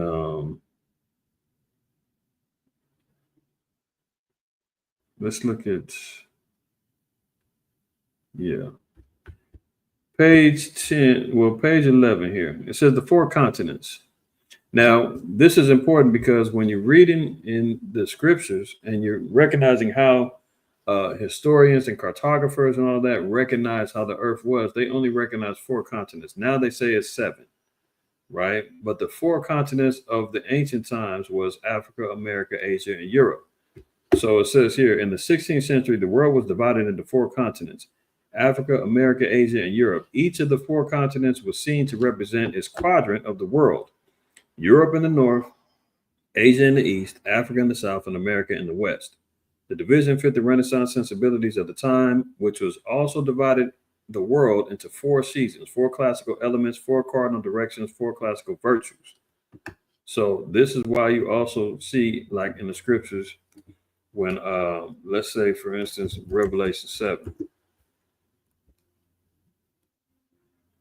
where it says, and after these things, I saw 4 angels standing on the 4 corners of the earth. You know, remember, these things were written in the 15th century, 16th century, and before, where the understanding was, hey, there's only 4 parts of the earth. But that shows you that that represented the whole entire earth, standing on the 4 corners of the earth. So again, when you hear about Israel being scattered throughout the 4 corners of the earth, it being scattered north, south, west, and east, all throughout the earth. Right. We also see another evidence of, let's look at Revelation 6 and 8.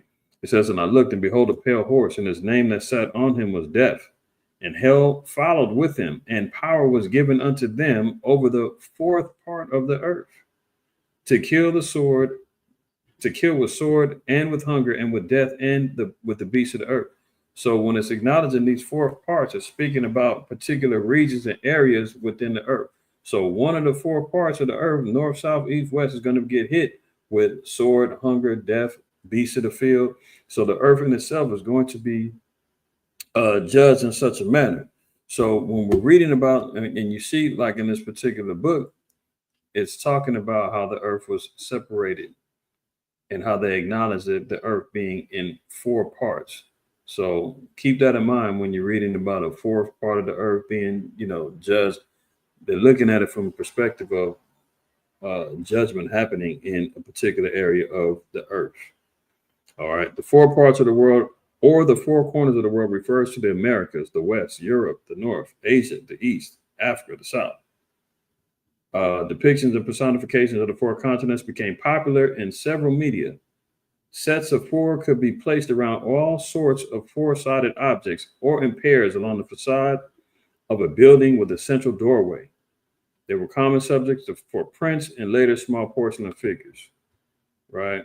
Now look down here. It says not always, but they were normally female. The iconography, it says not always, but some were female with Europe, most times being depicted as a queen and grandly dressed, which gives us a greater understanding too. When you're seeing, well, where did America descend out of? Coming from European nations, the seven kingdoms of the so-called white man: France, Germany, Britain, Rome, Greece, etc. Right, and out of America came, out of Great Britain, I should say, came America. And it says that Europe is always depicted as a queen and grandly dressed. Well, what do we read in Revelation 17? That mother of harlots, she's representing a woman and dressed well. See that? The woman is what? The woman was arrayed in purple and scarlet, decked with gold and precious stones and pearls, having a golden cup in her hand full of abominations. She's the mother of harlots, abominations of the earth, so forth and so on, right? So when we see these particular imageries, they're saying that always represented the Europeans as a queen and grandly dressed. Now it says Asia will be fully dressed, but in an exotic style. Africa and America, at most, half dressed and given exotic props as attributes, right? So we see just another thing in the spirit, how the white man is going to be seen even through our work, and you look through the spirit as a woman, mother harlots, grandly dressed, descending out of Europe, the bottomless pit, so forth and so on. When you link it up according to the scriptures. Now it says the ancient tripartite view of the world. Before the discovery of the New World, a commonplace of classical and medieval geography had been the three parts in which, from Mediterranean and European perspectives, the world was divided. So before the so-called discovery of America, they only acknowledged three parts, which again gets back into the scriptures, right? So the world was divided: Europe, Asia, and Africa. As Laurent de Premier Fate, the preeminent French translator of Latin literature in the early 15th century, informed his readers. So let's get to some of these depictions. I don't want to read too much more of this, but let's get over here to let's drop down. We're gonna read this is in a castle in Germany, and let's look at some of the artwork within there. Now here we see already. Now in America, remember, it said now in America there was going to be scantily dressed, looking like savages, and they'll have some, some things, some attributes or accessories on them to prop them up, right? So here we see, look at the colors here. Now this reminded me in the spirit to go back to Genesis 37 with Joseph, if we remember. Genesis 37. And we'll just read verse 3 and get to the point. It says, Now Israel loved Joseph more than all his children because he was the son of his old age. He made him a coat of many colors. Now, why is this important? Because who did Joseph father? According to, Israelite understanding and our doctrine is that he was the father of the northern kingdom. The descendants of Hispanics and indigenous tribes that came to America descend out of Joseph, primarily, not primarily, but let's just say Ephraim and Manasseh were northern kingdom indigenous tribes that came over here to the Americas, right? Now, said let's get that too, Genesis 46. And verse 20. It says, And unto Joseph in the land of Egypt were born Manasseh and Ephraim, which Asenath, the daughter of Potipharah, priest of On, bare unto him. So the descendants of Manasseh and Ephraim were dwelling in the northern kingdom. The northern kingdom went into captivity 722 BC under the Assyrians. They got removed out of the land. We all know the history regarding the dividing of the kingdom. The 12 tribes was scattered and separated into two kingdoms after Solomon's sin. 2 tribes would remain in southern Israel, and the 10 tribes will be in the north, right? Even Manasseh is part of that northern kingdom that got scattered, and according to 2 Ezra 13 and 40, they would come over here to Osiris from the land that was not inhabited and attempt to keep the laws and the commandments, right? So they were part of the indigenous tribe. So when I seen that, I said, oh, that reminds me of Joseph with the coat of many colors. And you see the brothers, his garment, right? Now that was American. This is representing Africa, because they say that, we see the elephants. Let's talk about the Africans, right? But let's move on. Let me see another picture. Now that's in Germany. Now throughout this book, they're showing you what the peoples of these 4 parts look like. Now look here.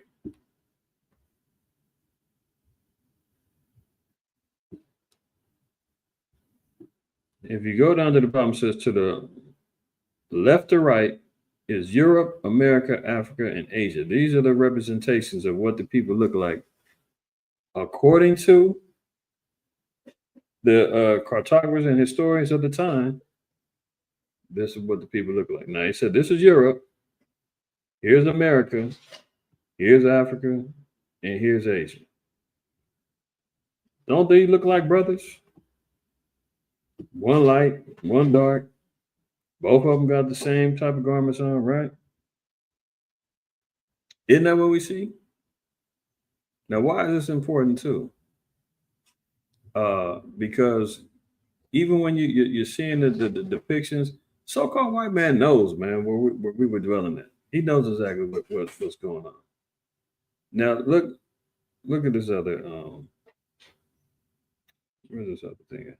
Now, let's look at this real quick. I shared this before. Some of y'all may remember, may not.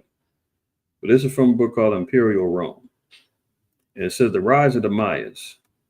It says, during the years when Rome was lapsing into its long decline, a civilization, so Rome was, descending into its decline now, 4th century AD, which is around 400, between 400 and 500 AD.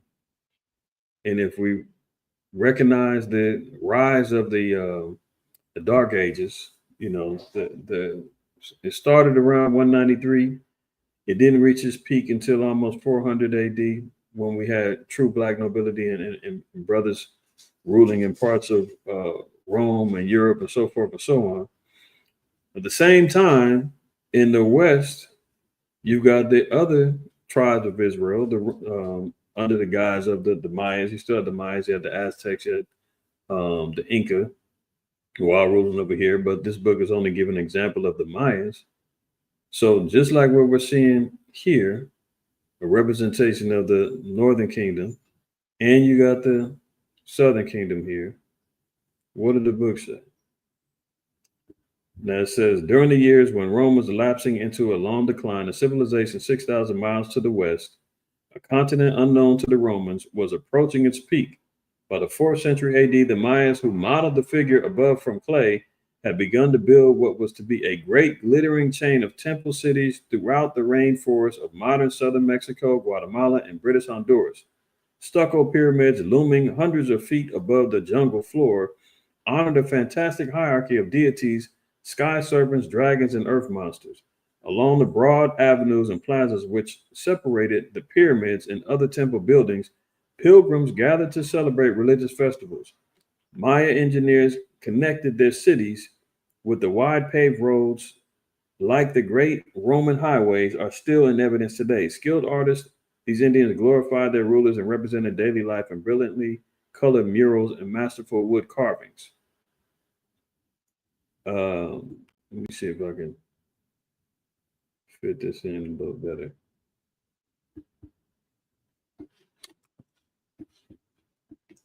And get the rest of this. Now it says Maya astronomers recorded eclipses, solstices, equinoxes, and the course of the sun and the moon, and also worked out an intricate calendar far more accurate than that used by the Europeans. It was not until the 16th century, 600 years after the Maya's sudden and mysterious collapse, 16th century, very close to the 15th century, between the 14th and 15th century, when the Renaissance period came into play, and we see the decline of Black presence in Europe. The Spanish Inquisition goes down. The Portuguese and the Spanish Jews gets persecuted and excommunicated out of lands, having to go to Africa, so forth and so on. Right.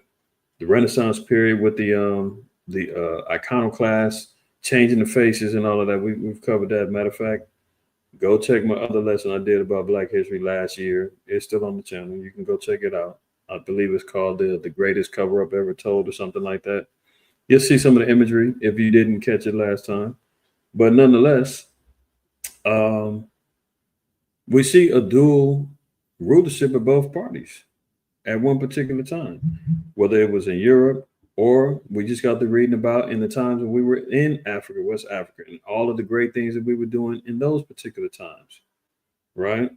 So this is how we're seeing that even being depicted and shown, and how the so-called white man, he knew about these things and who was dwelling in these areas. They look just like brothers, just dark. One's brown, one's a little darker. Same thing. They knew and understood what they was doing, right? That's the northern and southern kingdom. Let's drop down. See a little closer depiction. Look like twins.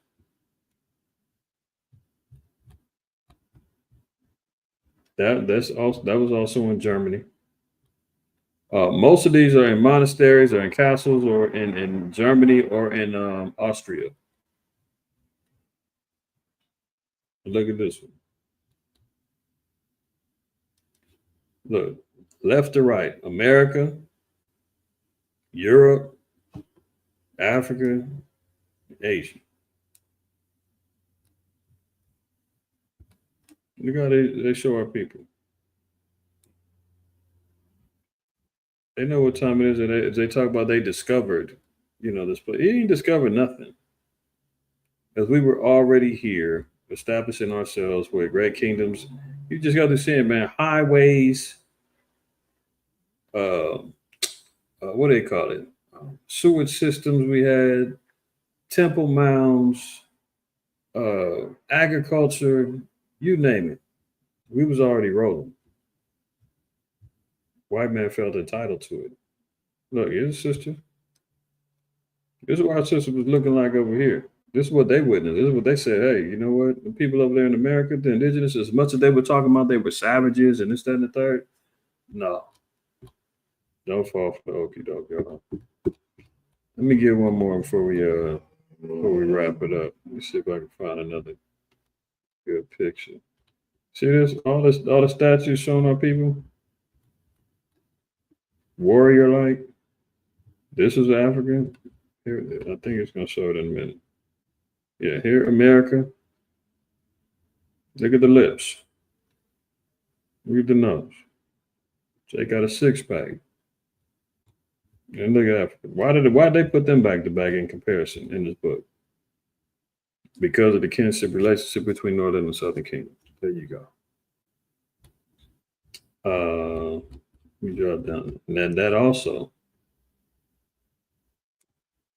1695. Another monastery in Germany. You see black, look, we're going to see them more in detail, but you see black folks all over this place. See, Europe, they could not hold back this information, the truth. They had to show a representation because the Lord put the Spirit on them to do so. There you go. 1681 to 1761. From left to right, Europe, Africa holding pearls and a piece of coral. Asia is drowning. America with a bow and another holding a camel for Asia. As you see the depictions of our people. Got Europe, got America over here. They're talking about Asia's over here holding a camel for somebody. America with the bow and another holding the camel for Asia. So these will both be American, right? But they're not telling our people that how much they're depicting in honoring and representing our people in Europe, in monasteries and in castles and in churches. Look, another one.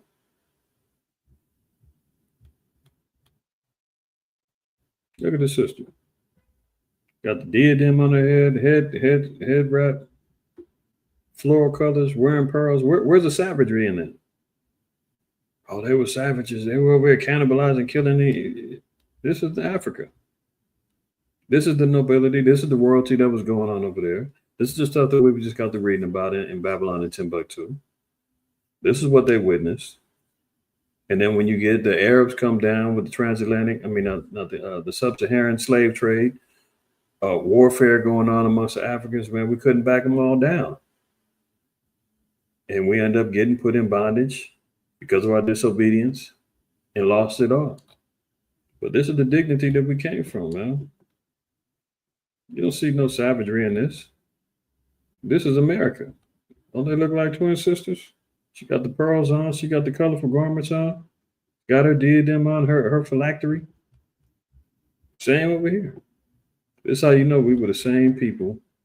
Whether it was in Africa or we was in America at the time, we were the same people. Right? So I'm going to close there, man. I don't want to overwhelm, but hopefully everybody got some information, some edification, some true Black history, man. Some hidden gems that you may not have known beforehand, may not have been aware of. Maybe you was. Maybe you got some more stuff. But, we've been in this for almost 2 hours. And we're just scraping the surface in regards to everything that has been hidden from us. So let's not always just settle for the typical spoon-fed King Parade. We'll give you a Netflix channel with all the black movies that you want, and that ain't enough, man. We're not falling for that no more. All right, there's plenty of information history out there. Stay tuned. We'll continue to uncover that as the Spirit reveals. So I want to give all praise, honor, and glory to the Most High, IQAhmath. Blessed Sabbath to everybody, man. Bayan, you made it in late, man. You say you late. Yeah, I see you. All praises, man. Better late than never, man. You can always double back, man, and rewind it. All right. All praises, sis.